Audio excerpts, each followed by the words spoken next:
Hello friends, नमस्कार साथीहरू।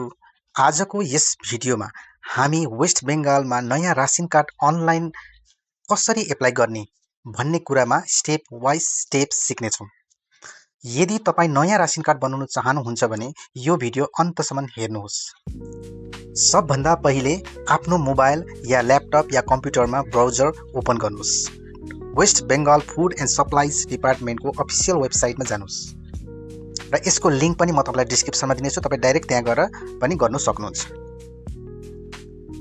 जस्तो तपाईँको वेबसाइट ओपन हुन्छ त्यसपछि रासन कार्ड रिलेटेड सर्भिसेस या apply for digital ration card भन्ने अप्सनमा तपाईँले क्लिक गर्नुहोस् र त्यस पछाडि यहाँ apply for new ration card भन्ने अप्सन देखिन्छ र त्यसमा क्लिक गर्नुहोस् र अनि त्यस पछाडि तपाईँकोमा एउटा एप्लिकेसन फर्म ओपन हुन्छ र यसमा तलका जतिवटा विवरणहरू छ त्यो नभुलिकन भर्नुहोस्, फर्म फिलअप गर्नुहोस् र मुनिपट्टि तपाईँले एप्लिकेन्ट नेम, बुबा या श्रीमानको नाम मिन्स फादर या husband name, date of birth, mobile number, complete address, family members details, income details यति तपाईँले त्यहाँ फिलअप गर्नुपर्छ।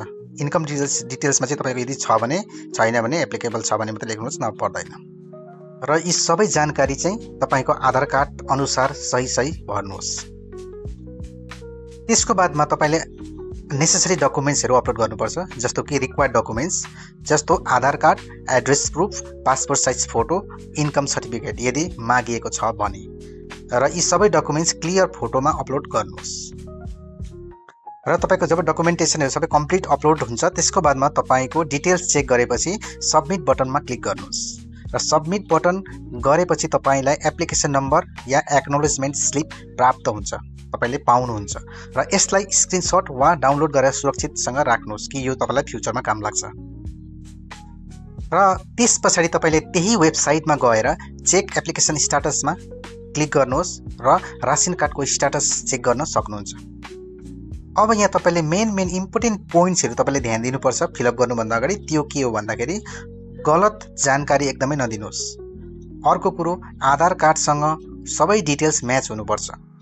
अनि मोबाइल नम्बर एक्टिभ राख्नुहोस् र भेरिफिकेसनको लागि कोही पनि व्यक्ति तपाईँको घरमा भेरिफिकेसन गर्नु आउनु सक्नुहुन्छ, तपाईँ चाहिँ रेडी चाहिँ बस्नुपर्छ।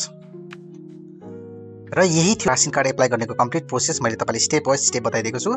यदि यो भिडियो तपाईँलाई उपयोगी लाग्यो भने लाइक, सेयर र सब्सक्राइब गर्न नबिर्सिनुहोस्।